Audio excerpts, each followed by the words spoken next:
think I need some check marks.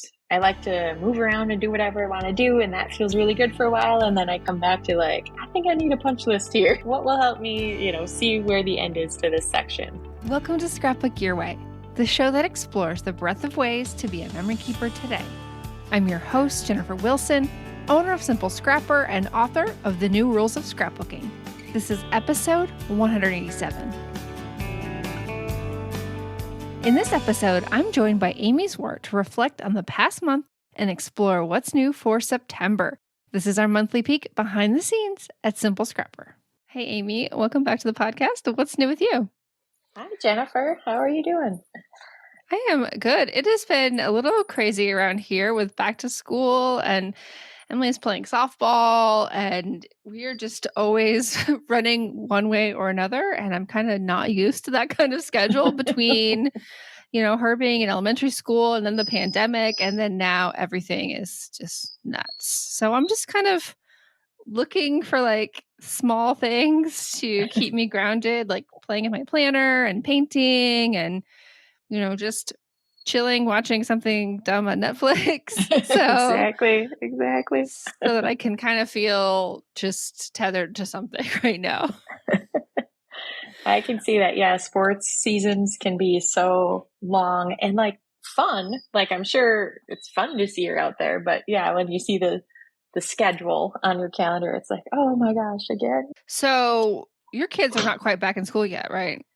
Correct. So they are just getting ready. We're on our last little week of wrapping up summer here. And then my son will start high school. So that's also the new thing for us. But oh, wow. It's exciting. And I think he'll do great. So, I'm not nervous that way, but there's just so many new things. When an email comes from that school, it's ooh, I have to read all of this because I don't know anything, So yes. You're quickly in the details of all the things because, nothing is familiar. So that part's been a little bit harder. Trying to just make sure we don't miss anything and, know the drill. Yeah, I feel like with Emily starting middle school, I don't know anything. Yes. They've been emailing us, I think what they think we need to know, but I'm no, I want everything. Tell me all the things now so that I don't have questions. Right. But they're trying to, just trickle it out not to overwhelm us. Well, that's nice because I had the opposite where I got an email from the high school and normally, when you're used to the school, you can kind of gloss over some of the topics. Yeah, I know how that works or okay, lunch rates or this or whatever. But ours was this huge email that I was this is a lot at one time. And so it was kind of great to have it at once. But, I was now I have to talk to my son about all this and make sure he knows. And so I just gave it to him and I said, here, read through this and then we'll talk and, see what questions we have or see what events we need to be at, in summer and a couple different things. So it's funny how all the schools and all the, even within the same district, how they do things different. And oh, yes, that can be interesting sometimes. But I do feel we're one of the latest starts here. Some people on crops have had their kids back to school already. And so I'm oh yeah, we're still hanging out. Well, what else was what's on your mind in terms of your memory keeping from this past summer? What stands out? We had a quiet summer, so I think I don't feel overwhelmed with lots of big stories or lots of things. So that's pros and cons, right? We did small things, so the smaller stories will be bigger. One thing, we just wrapped up our Marvel movies marathon. So I think we started it before summer officially began, but my son put this whole schedule together and we watched them all and made it to the final Thor movie in the theater this weekend. So kind of fun.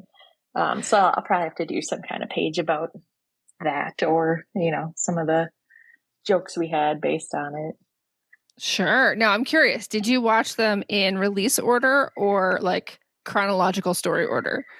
We watched them in release order. So Okay. that, there was a great debate on that, of course, by other Yeah. people. But for us, it felt like the right way to do it. And, it's interesting how things get introduced at different times and, little peeks into different worlds and things. But, yeah, it was fun. It was definitely one of those things that I had resisted. Like, yeah, I don't think it's going to be my thing. And to be honest, I did it more for my son and having, that connection and things to do. But it was fun. And now I feel like I can relate to like Allie Edwards when she talks about all the Star Wars things with her son or, Mm-hmm. different people having that connection. And, yeah, now we have fun little stories from that. So I think that's going to be our kind of winter project this year because we've talked about it a few times. Steve and I saw the Herdman movies back when they were released, and Emily and I have watched a couple, just one off. But I think we all want to sit down and watch them in release order together, and so we can feel like that we can watch the new stuff. That's the thing. It's like, oh no, we yeah. can't watch that because we're not caught up. So Exactly.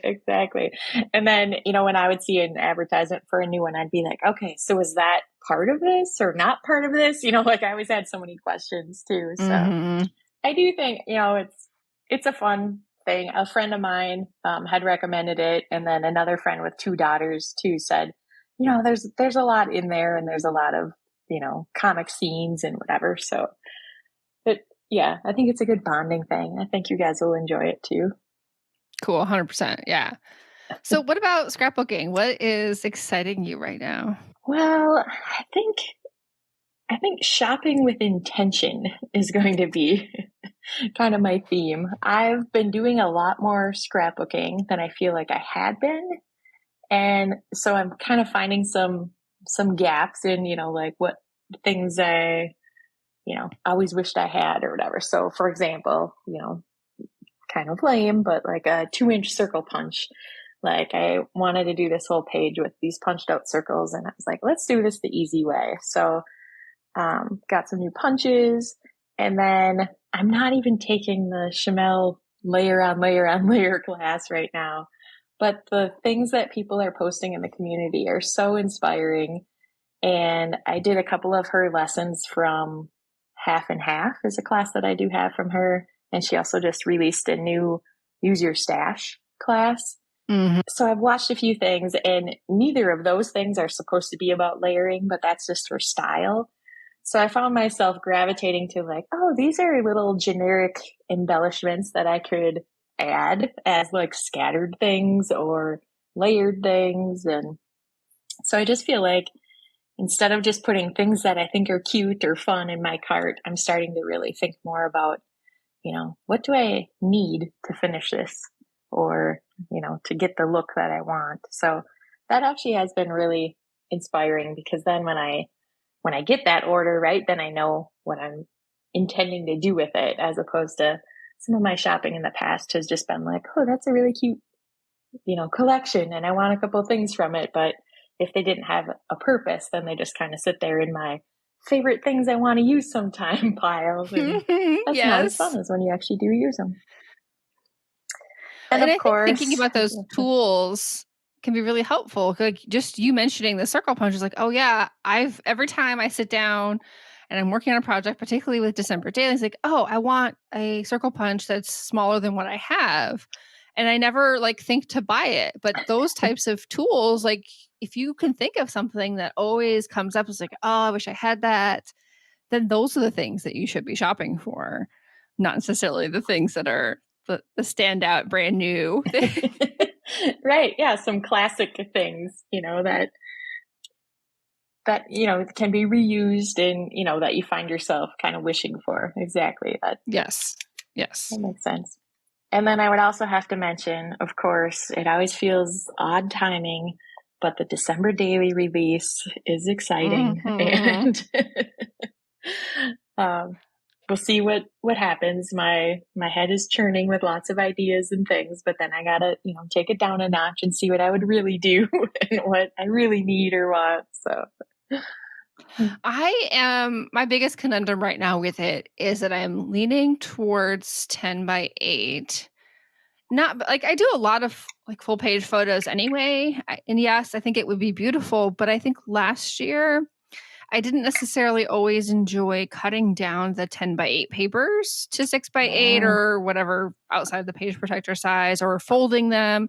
Like it was nice to do that, but now I'm like, oh, it'd be just nice to just punch some holes in it and put some stuff on it and put it in the yeah, album. and use it. Yeah, it just seemed like a little. I love fussiness when it comes to December Daily, but that was like not a fun fussy, I guess. So Right, right. Yeah, that's a really good point, that sometimes things seem, mechanical or something instead. And if you can take that part out and instead do fun fussy, like you said. See, and yeah, yeah. a little bit in the opposite position because I got the 10 by 8 last year and then Okay. I completely panicked and froze. So I have not worked on last year's, which is, the first problem here, right? Can I really buy for this year if I haven't done last year? But I realized I need to go back to 6 by 8 because I know it and I don't need any more like blocks, I'll say. And then because I have that 10 by 8, I can still apply some ideas to it or do some things. And, I'm not sure if I can do them in tandem necessarily. That's usually easier said than done. I haven't had luck with that in the past, but I think I could pull some ideas of, again, some 10 by 8s from this year and still apply them to last year as I do that Oh one. yeah. Particularly if there's something where like, well, that just won't work in 6 by 8, then okay, I'm going to put that in my 10 by 8 album. So Right, right. But then that's a fun idea.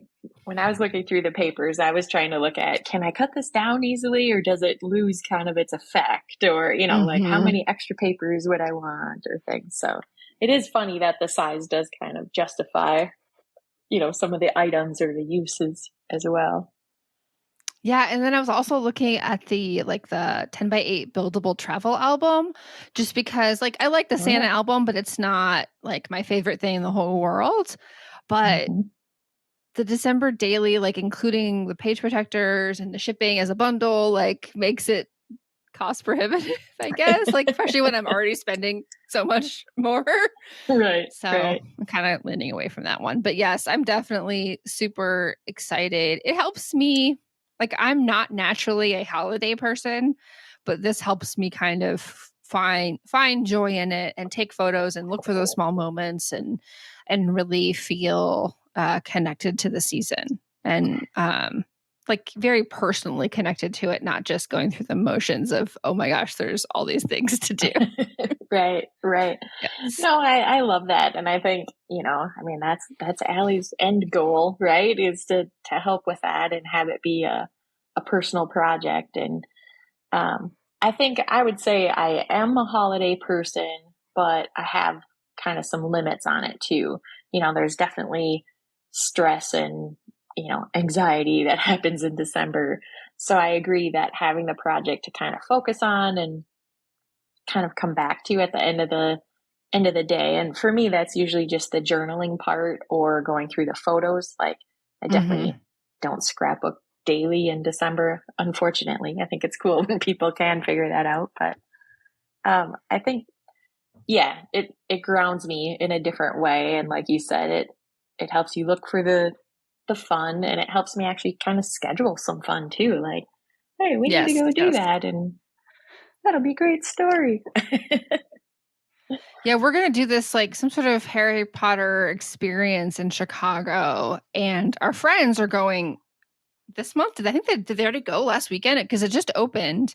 And I'm like, oh no, we are going to wait and we are going to schedule this for December so that I can take pictures and put it in my album. That's awesome. Oh, that sounds really cool too. Yeah, and then like Harry Potter can have a Christmas vibe to it as well. And I bought a collection kit earlier this year because that's been a big part of our story. And Emily reading all the books and we watched all the movies, and so maybe I will like throw in a couple of papers into my album with that too. So Oh yeah, that magic in a second sense kind of way too, right? Oh, totally. Oh yeah, I didn't think of it that way. I like that. That's fun. Well, So I'm right excited now, yeah, I'm excited about two different things. So one is I just finished a brand new mini class. We call these pop-up workshops inside the membership. And this was kind of a spur of the moment, like, this sounds fun, I'm just going to do it type of thing. And it was 8 layouts, all using 4x6 photos. There were 4 single page and 4 double page. And these were all templates from our sketch and template library. And it was a challenge. Like, I realized I print a lot of smaller photos. Yes, I use 4x6 some of the time, but usually it's like for a 1 photo, maybe a 2 photo layout. But otherwise, I print a lot of smaller photos. And so it was a composition challenge, even with the sketches, to try to like make it all work together. But I'm so glad I did it. And I'm also glad it's over, but it was so fun. And it seemed to gain a lot of excitement and participation from members. That's what's been so kind of rewarding about it, is to see, hey, I have this idea, who wants to play along, and to have members creating pages along with me. So that's been fun. Yeah, that, and just from the sidelines, because I wasn't able to participate in it, but watching that in the membership is always so fun. You know, just to, like you said, you see the excitement and you see the variety of ways that people can do the same layout. You know, that's always I don't know, it's such a cool thing to see. Like, this is a totally different topic and a totally different color scheme, and yet it's the same sketch or the same general, feel. So that's always so fun to watch. So yeah, that's, one of like 10 things I've had complete FOMO over not being able to participate in right now. But, it's great to know it's there when I'm ready and when I want to too. Yes, for sure. And then my other thing is really kind of different. I've been resistant to creating reels on Instagram for so long because I just kind of didn't get it. And, I watch reels, I watch TikTok, I enjoy it, but I didn't really see how I could apply it to the things that I do and not be a silly person pointing at words at the screen. But like, I think I've like cracked my own code on it. And so I've been sharing a bunch of reels, and I'm excited to kind of keep sharing little snippets of my creative life, tips, things that we have going on at Simple Scrapper. And yeah, I'm just trying to focus on the fun aspect of it, because when something that really requires so much creative energy is not fun, then I won't do it. So I have to focus on the fun. Right. Yeah, I think that's a great, experiment, see what things you want to put together. And it's always a fun way to learn about, Simple Scrapper, things that you have going on, is watching that. Mm-hmm. So that's fun. That's a good for you for learning a new thing, and kind of not just learning how to do it, but how to apply it, right? Yes. Your way. So we can't continue without talking about our bucket list. I have one that I think when this podcast episode goes out, it will not have aired yet, but I had a conversation for the show, and we were talking about doing a decades photo book. She was specifically talking about the 90s, but I think doing a book that has sections like 80s, 90s, 2000s, and really just bringing in all the nostalgia, like what toys did I play with, what music did I listen to, what TV shows did I watch, what movies were really huge for me, and just putting that all into one book, because it didn't really fit in my Before Your Story to do that, because there's just so many other stories, so many other things that happened in life, but to do one book that just has all that together, I think would be really cool. That is super fun, and you're right, that's exactly what it reminded me of right away. Was Before Your Story, some people kind of went down those paths, and either started pulling out ideas or, and put some collage pages together. And I had toyed with that too, like, what fits in here, and, what's too much, or some of the world events. I think you have a great layout example of like a timeline of world events in your life. And that would be a great place for that layout to exist, right? To kind of show the reference points, I guess, Yeah, I like the idea of collage pages too, because it could be as small as doing like a couple 2-page spreads as well, or more like an extended story format. I don't know. There's lots of different ways you could do it. I was thinking like photo book, because I'm probably going to end up having to download a lot of pictures from the internet. So it's not going to be I'm not going to print out photos. Probably I want to just throw them in boxes. Right. Yeah, that's a great format for it. That's true. So Use I'm that. gonna put a pin in that, but I think it'd be a fun and like fast project too. So, That's fun. That's and always what's a on your? fun. I was just Go going to ahead. say that's always a fun one for other people to see too, because your story isn't the same, but you can recognize some of the things from like that same decade, for example. So that'll get a lot of chatter going, I'm sure. Yeah, and I think it would be fun for Emily to look at too. And maybe I'll True. try to find photos of me from those decades as well. Like what styles are we wearing and all that. And it's so crazy to see like we're still very much in this weird 90s fashion place. And I'm like, I don't want to wear any of this stuff. I didn't want to wear it back then. Why do I want to wear it now? So That's awesome. all right. So Amy, what's on your bucket list? Well, mine is, I'm going to call it a rare food story, because I generally don't tell stories about food or take photos of it. But I have, and I kind of think this is embellishment driven, is how I came up with the story. So I believe it's from a travel kit from Allie Edwards. There's a little saying that says, "Eat well, travel often." And at some point, it spurred this story about different, like, what I'm going to call food experiences from different vacations. Now, again, we're not foodie families. We're not going to fancy places and, things that way. But we have these funny stories of like different places. Like when my son was really little and he first had barbecue ribs and thought it was the best thing ever. And, talked about that place forever. And Oh yeah. we were at Disney World one time, and I think my husband went to go like get something, and he walked away from our table. My son and I were still at this outdoor table, and a bird came in and took a French fry from my husband's plate. And we were like, what just happened? So we just have, funny stories. San Antonio, we were on the Riverwalk and enjoyed a lot of Tex-Mex, that then when we got home, we tried to, emulate some of it or whatever. So now we have Min-Mex at our house because it's Minnesota. Oh, that's so cool. So it's, its own little story that comes around every time we have that here. So I have kind of a list of stories that I wanted to include on a 2-page layout, but the challenge will be that I really don't have photos like of the food or of the specific thing, but I may be able to, that's one where maybe there's an internet version of some of the things, or maybe there's just a photo of us at that place or from that trip that can be added in. So yeah, I think that would be just having like landscape context of, are we in a a city location or a beach location type of thing. right, gives you some context for the food story. So, and some of them, maybe this story is kind of too that my kids and their different ages or something, right? Is another example one was we stayed at a place in Orange Beach that had this pancake machine, and then they had this like at night you could go have pancakes or something. And so my son was so excited about it that he was like, "Is this why you picked this hotel?" And we're like, or maybe look at the beach and the ocean. Yeah. But to him, it was such a highlight of that trip. Totally. Yeah, I get that.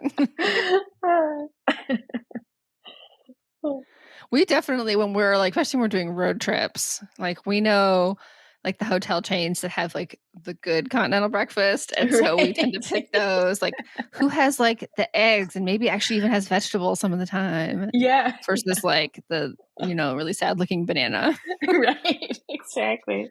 Make your own omelet station. We're in, right? Yes. Yes.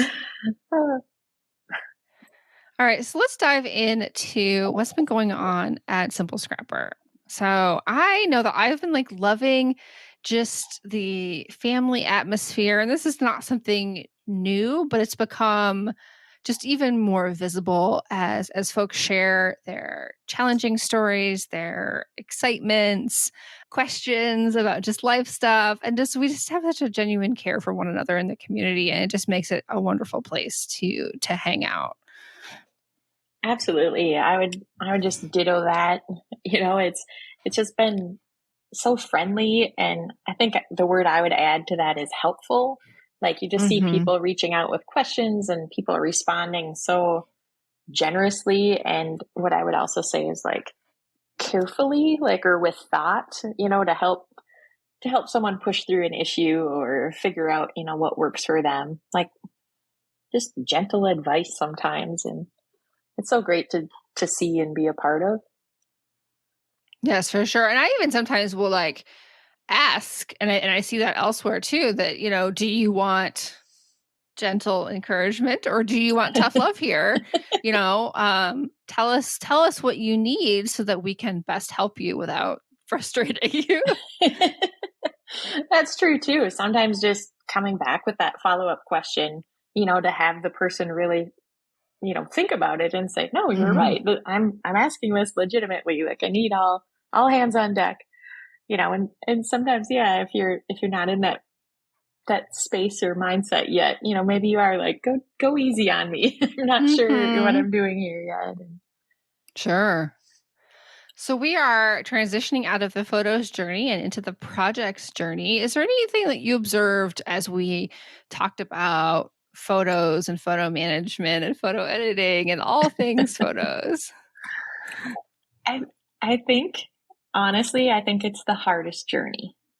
Mm-hmm. And I think photos are hard as far as it's like the framework of, you need your photos to be able to document and share your stories and make your pages, but just managing all the photos and having them in a place you can get back to them.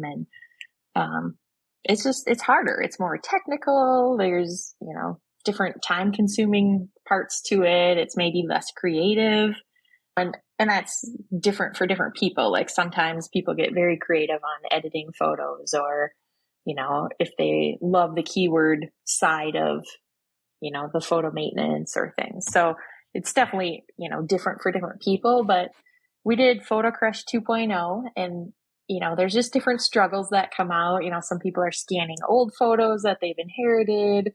Some people are moving to a different platform or trying to pull in photos from so many different places. And I think Photo Crush is a great class to help walk you through, like, what are the choices, or how should Mm-hmm. I prioritize, and what can I get done in a journey, or what are my next steps? So I think it's great. And that's again where I would say everyone's been so helpful to each other, talking about, so many different questions came up again about scanning, or, what parts of the metadata can you edit, and what programs do they stay in, and what backup programs do you use? And, again, so many more options now with Amazon Photos or Google Photos, or how do you have them all work well together? So I think it's an important but challenging journey for some people, and myself included. I'm in the middle of a Lightroom transition, and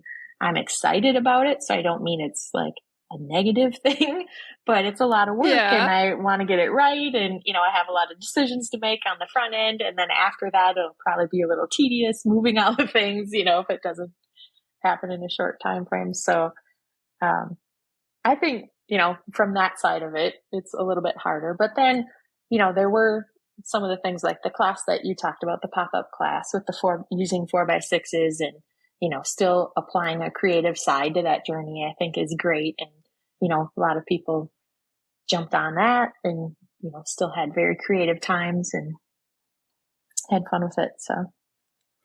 Yeah, and I think that we try to give options for what are you in the mood for? What do you really need to focus on right now? And sometimes it's going to be some of the harder, less creative tasks. And sometimes it's no, I'm not going to do any of that right now because that's not how I'm feeling. That's not what I need from my hobby.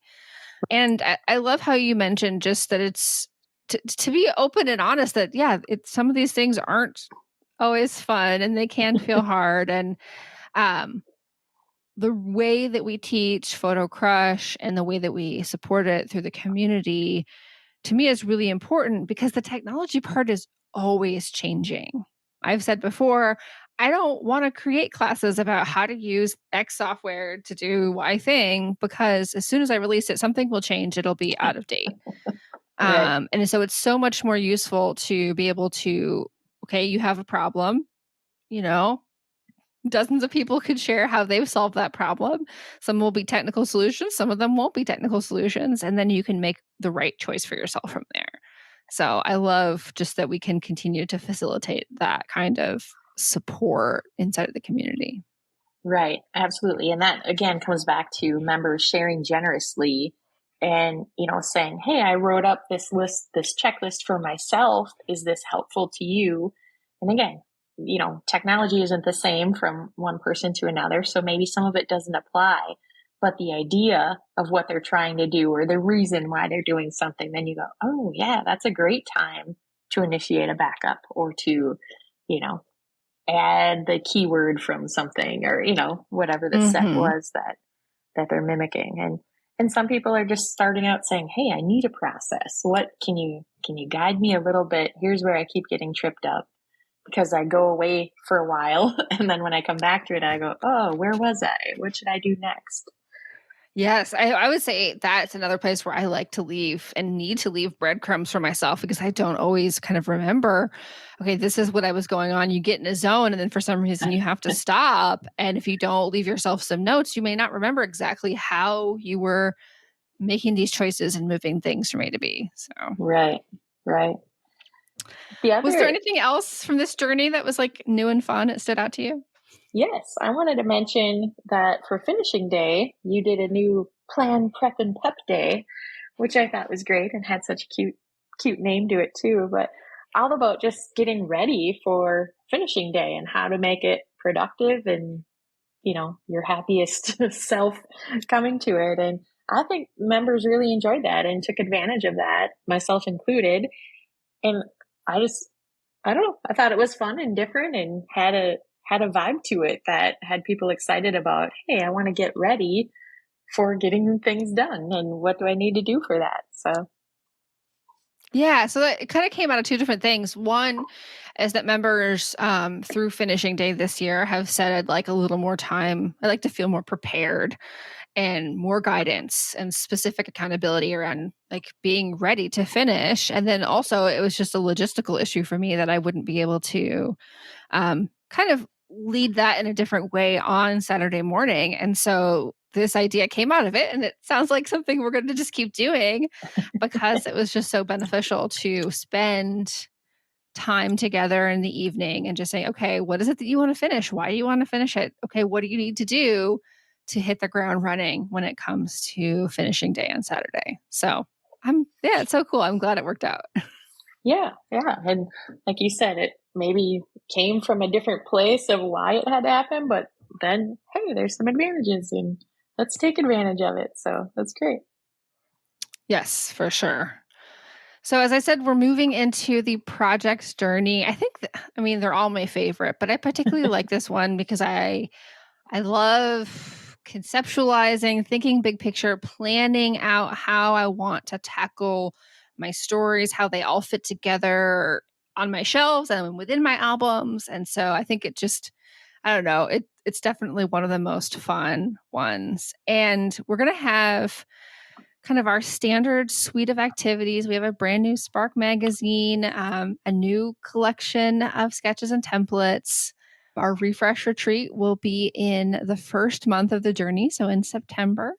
And then we'll have finishing day in October. But one of the cool things is we're continuing our immersion series and we have some new options this time around. So, Amy, you're going to be leading a trip through the finishing project, which is our 4-week class to help you become more of a finisher. Finishing day obviously came out of this idea, but this is kind of a more intensive, more specific guidance, helping you think through why something isn't finished and trying to work through past around those obstacles.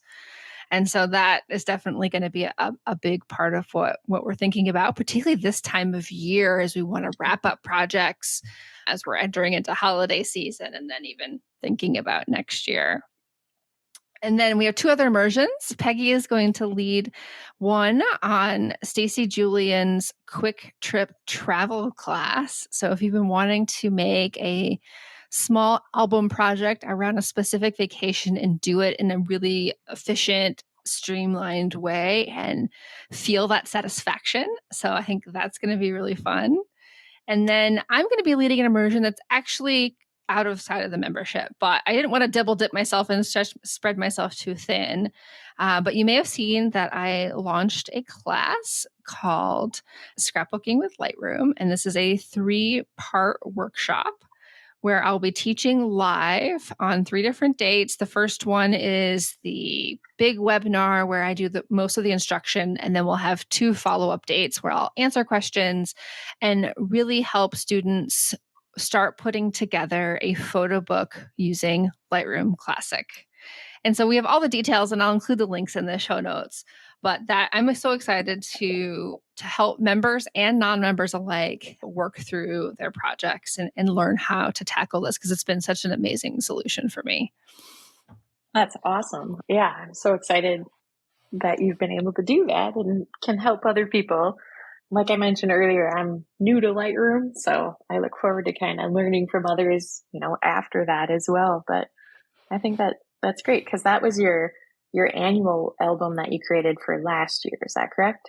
Correct. Yes. And I am working on one for this year, and I haven't made as much progress. I know exactly why, but I'm kind of going to be doing some comparisons of the experience of doing it in the moment and what the result was versus the experience of doing it more reflection, this is already past style, because they end up having different kind of story feelings.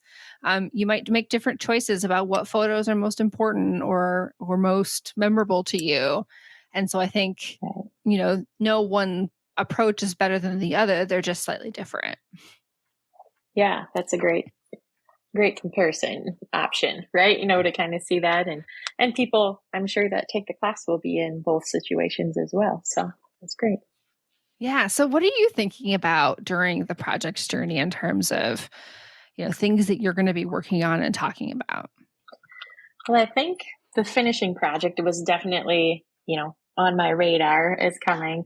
I've really enjoyed finishing days, but I've also felt like I need more than that for some of my projects, right? Or some of the things. So I'm definitely looking forward to that. And also the quick trip travel class. I'm not sure if I can do both, but that's been on my list as well. So when I look at my specific projects, I think one of the things that I have, as maybe I'll just call it as one of my boundaries right now, is because I'm working through the photo transition. I feel like I can't do certain projects that I don't have my photos available for yet. So it helped me that's totally fair, though. Like, it's okay to say, okay, I need to press pause because I have this big administrative thing to do.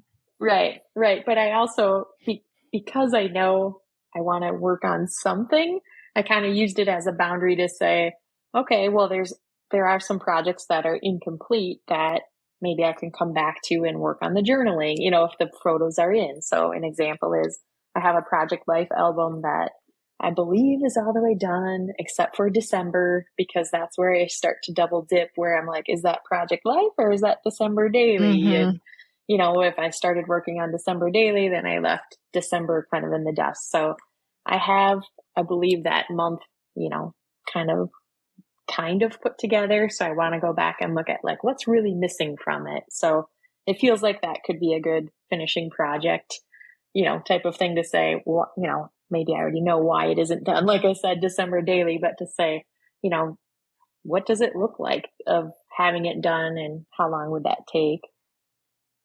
I also have a big project I've been working on. I think I talked about it last time, my Hawaii travel album.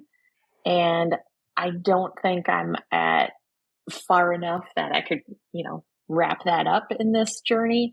But I do think I could kind of break it down into different things and say, okay, if I really pushed forward on, doing specific layouts or things, that maybe I could start to check off sections of it. And that might be a feel good motivator to keep going too. So like in that trip, we went to multiple different islands in Hawaii. And although I set up my kind of project plan that way, of course, I've jumped around telling the stories that I wanted to tell. And I think that helped me get more pages done. But now maybe coming back and saying, okay, what's left in the Oahu section? And, can I do those and then actually check it off and feel good about finishing something? So that's another angle I might take. Well, I think that's an important point, is that finishing isn't necessarily finishing. Finishing is making substantial progress that you can check off. And sometimes that's a portion of a project. It's something you can draw a box around and say, okay, I'm going to finish this part, this thing, because that's going to move me forward. So, every project has a different scale. And I think it's important to keep a broad lens on finishing so that you feel encouraged. Right. And I think that's what I'm looking for, is I think I need some check marks. Right. And so I like to move around and do whatever I want to do. And that feels really good for a while. And then I come back to I think I need a punch list here. What will help me, see where the end is to this section. So, and I've had a lot of fun with the project. And I actually was thinking about too, I have a retreat weekend during this journey that I don't really want to pack up all the Hawaii things and, I have it all laid out and spread out and, it's working. So I think I'll also have a little detour because of that retreat weekend where I might be able to pick up a smaller project or maybe that Project Life album and, work on something else instead, which is sometimes reinvigorating then when I come back to that on my table too. Yes, for sure. I think the quick trip travel course is something that would be perfect for stowing away, and especially because of the scale and the idea that you're going to finish this in a really discrete amount of time. So right.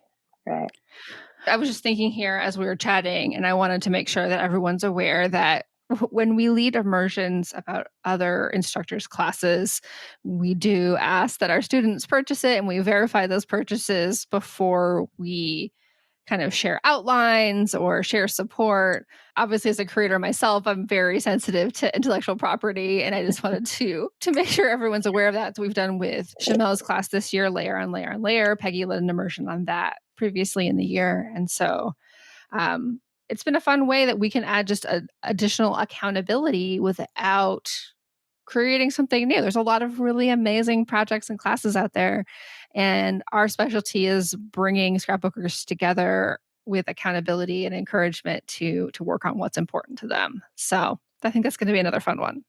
Yes, absolutely. And it has been said that sometimes the instructor notices when simple scrapper groups show up. Yeah. So that's kind of fun too to, be seen as a group in that way too. It is. I love it. Yeah. I'm definitely in December daily mode. I've already purchased some additional non-Allie Edwards things. I bought some fibers from Etsy, and I will include that link in the show notes. The shop is Songbird Adornments. And then I also bought some scrapbook.com things. I think I bought a stencil set of trees, this really cute kind of Nordic animal stamp set, where you can do layering. And then I forgot what the other thing was, but it was another kind of reusable item. And I'm like, okay, I'm not going to buy just, something I'm going to use up, but I'm okay to add some extra fun little things to use year after year. But I'm just in that mode right now. So my priorities are twofold. One, I'm going to be catching up with this year's photo book as part of teaching this class. And then the rest of my time is all December daily all the time, because I really want to be officially caught up this year. Last year, I did a 2014, 15, so 16 album. Yeah, 14, 15, 16 compilation album. And I will link to the blog post that features how I approached that and how it turned out in the end.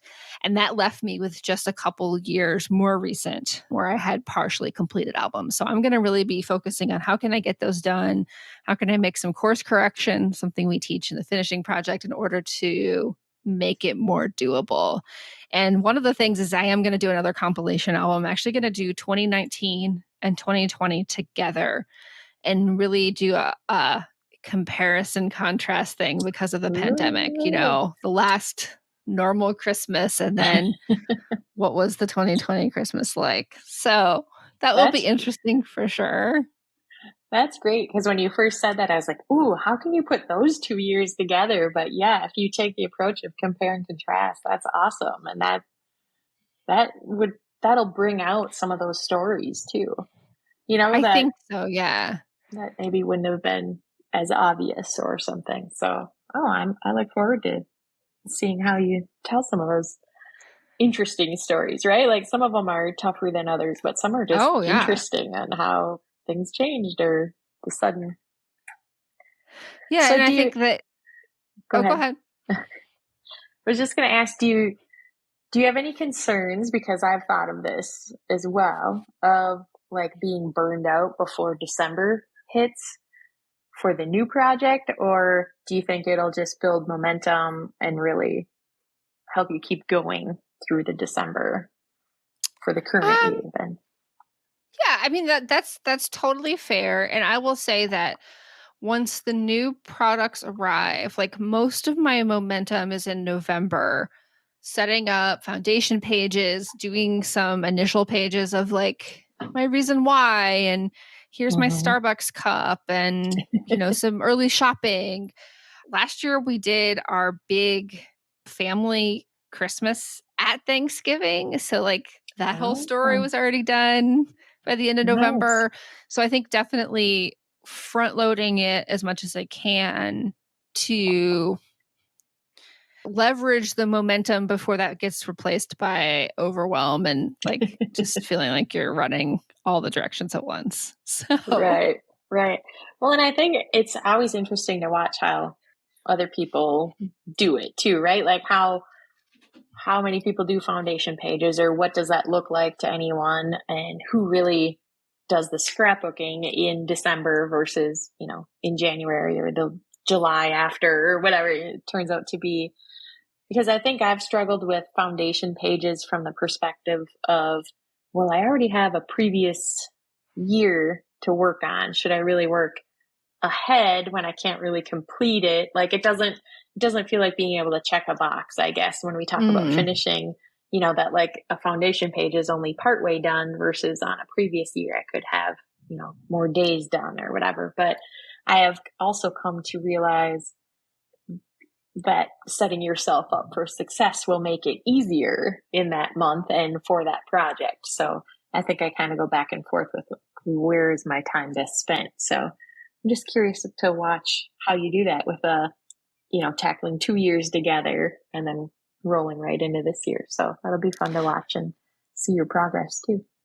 well, I think I have a couple reactions points here. One is that having they weren't even all foundation pages. Some of them were like foundation pockets. Like they were all I think the best example is I had one of the plastic pockets full of tags, and I sat down with my family in January and said, "Okay, write down like what your favorite things were from December." And Oh, we did it fun. in like 10 minutes. And then I put it back in the pocket and that was it. Like it was so nice to have those all ready to go. The creative aspect was done. And all we had to do was basically, fill in the blank. Right. That type of thing really is helpful for finishing. Even if some of that does spill over into later, it makes it much more doable for me. So I'm a huge foundation page convert. The years that I have my albums finished, those are the years I made foundation pages. The years I didn't Oh, finish, nice. I didn't. So, Well, and I think, and I've watched enough, of Allie's kind of points of view through the years, and I think I'm starting to get swayed a little bit more that I can, like you said, once the products are here, there definitely are some products that drive certain stories or stories that I mhm. know I will tell, like about setting up the Christmas tree or things, and being able to pull some of those products out and have ready for that page, I do think are helpful. So trying to do, maybe it's not 100% foundation page, but maybe I want to do like a 75% foundation page just to give myself that leg up, like you said. Yes. And I think some of them are like, okay, this is a home for this particular story that I know I can tell. And then some of them end up being, okay, this is a design technique that I'm going to use when I have a photo/story that might work for it. Right. So I definitely separate them in like 2 different bins, I think. Yeah, that's a good point too. Yeah, because I know there are ideas from last year for sure, between the classes and what people are putting on Instagram and what's, showing up in Allie's blog. Like there are those techniques or, product usage kinds of things that really can drive, a page that are fun to record and to have, have a place to like come back to. So that's great. Yeah. And then I also wanted to address like the concern about being burnt out is that I'm a sprinter more than a marathoner. Like I had a successful marathon last year with my photo book. This year I didn't, so it's going to be a sprint. And that was it was an accountability issue that I didn't show up to my accountability meetings with our members because we had such a Emily had a busy schedule and I was always like taking her somewhere at noon on Wednesdays. But I think because I'm a sprinter, like when I sit down to do that, it will be like several hour sessions. It's not going to be, I'm going to have these open on my table between now and December. Okay. No, so I think that will help too. Right. Because just the fact of like seeing it out for so long can sometimes burn me out, of like, yeah, I still have to do that. So yeah, that's a really good point. And it's interesting because I come back to that question a lot of being a sprinter versus a marathoner. And I think I'm more of a sprinter as long as I've cleared the decks to be able to do it. And I'm trying to use the open space or time that I have, which I've set some things up to be more marathon projects, or some things are just bigger in general. So like that Hawaii album has been a marathon, right? Like I've been working on it for a long time, but I'm having fun with it. So that's the key. But there's no race to the end on it versus when I do Project Life, I'm probably more of a sprinter of trying to get like big sections done at a time, more of a batch processing kind of thing too. Yeah. Yeah. You have to really like figure out what's going to work best for you. And sometimes it might be, you might have to switch gears and do it differently in order to catch up or finish. So, right. Yeah. Well, this has been an awesome discussion. I hope this gives our listeners a preview of the types of things we're going to be talking about during the project's creative journey. And no matter what you're working on, maybe gives you a little motivation to do some finishing over the next couple months. Yay, finishing. Yes. Well, thank you, Amy. And to all of our listeners, please remember that you have permission to scrapbook your way. Thank you, Jennifer.